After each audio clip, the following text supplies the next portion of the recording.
I don't think I've ever told you this. Maybe you had a day that changed my perspective on the way I should behave.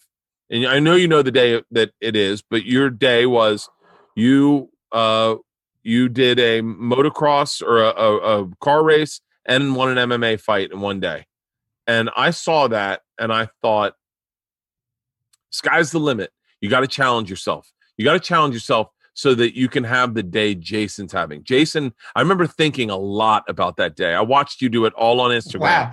You're like the only guy that watched it. So a lot of us did, because I thought Jason's having a day. Like that's a victorious day. At the end of the day, he gets to fucking, and I was like, I want more days like that than not like that. I want a lot of days like that. I want days where people go, shut the fuck up. You did what? And you're like, yeah, man, fuck it. Yeah. Fuck it. You only live once. I want to know about that day, because that day, I think about that day a lot.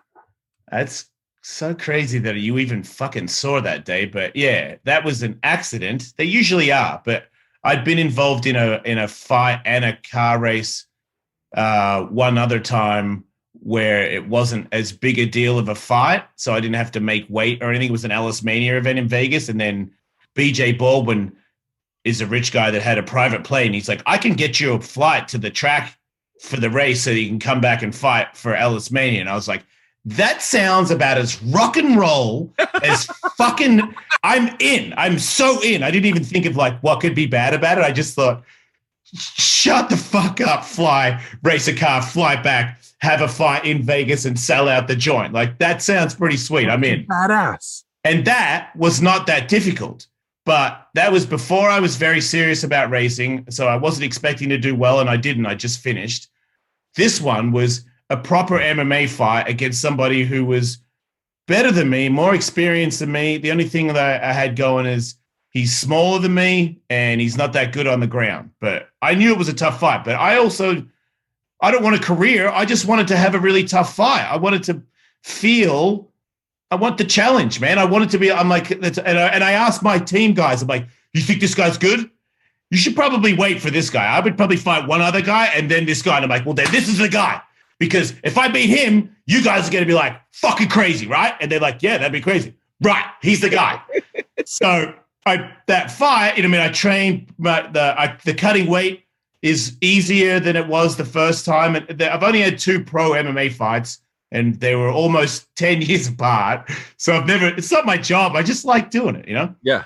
This one was a lot more serious, but then all of a sudden, it was the making weight. I had to make weight the day before from the racetrack. So I had to like wear sweatpants and turn the truck up and sit in the truck and then drive to the event and show up on the scale and weigh in. But the race the next day, I felt fine. I felt great.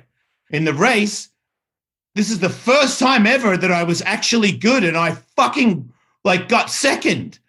I usually don't ever get on the podium. My whole thing was one day in motorsports, I'm going to get good enough and I'm going to get on the podium and I'm going to go, my son, remember how your dad started racing? What did he get? The last place. And now look at him. How did he get there? Because he didn't give up. And I kept envisioning that I was going to give my son this big thing of like, you never give up. You know what I mean? And remember this for the rest of your life. Your dad, I don't have that many things to offer my son when it comes, like I can't like teach him math or anything. So I'm like, this life lessons, you gotta get a life lesson in, Jason. So I did really well. And in the race, when I passed this one person I knew that had the better car, I was literally screaming in the car, like, yeah, yeah. And then when I went over the finish line, I was fucking freaking out. Yeah, yeah. And then I get on the podium and I'm like, yeah, fucking, yeah. And then everyone's like, Jace, you've got to get to the fight. You've got half an hour. And I was like, fine. And then right then I was like, oh, fuck, what a terrible idea. This whole racing and fighting thing. And then when I got there, there was no food. I didn't have time to warm up. And they were like, you're good. And I remember my coach, when I walked the walkout and when I got in there, he goes, Jason. And I'm like, yeah. He's like, hey, man, it's a fight. It's a fucking fight. Get your fucking head in it. And I was like, I mean, I'm standing in the cage. How much more of my head do you need in there? But he could tell that I was not ready for this guy.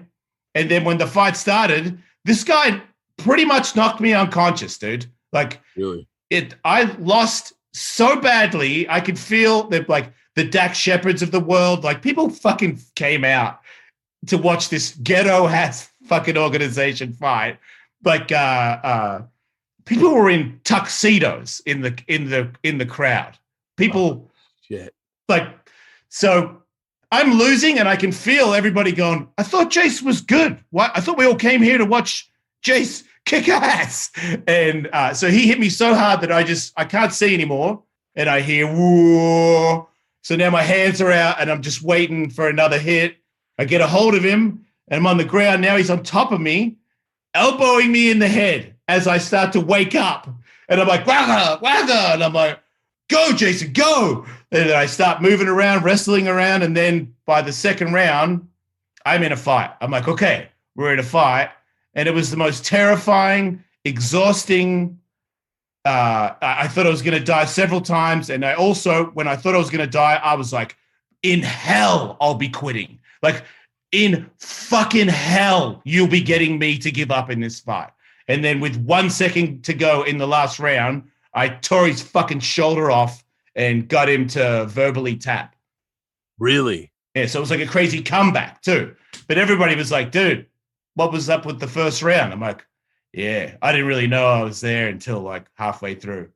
What did it feel like to go to bed that night? Did you really feel the greatest thing ever, Bert? I fucking Marilyn Manson is my weird friend who texts me every now and then and will talk to me and then disappear for a couple months. Yeah. So he tells me to call him after the victory. So I've got my wife, her girlfriend. So I've got, some hot chicks in a big room, and people are trying to help me eat a cheeseburger because my jaw's so fucked up that I can't get my mouth on a burger, and all I wanted was a burger. That's all fuck beer. I just give me like meat and cheese and bread. That's all I wanted.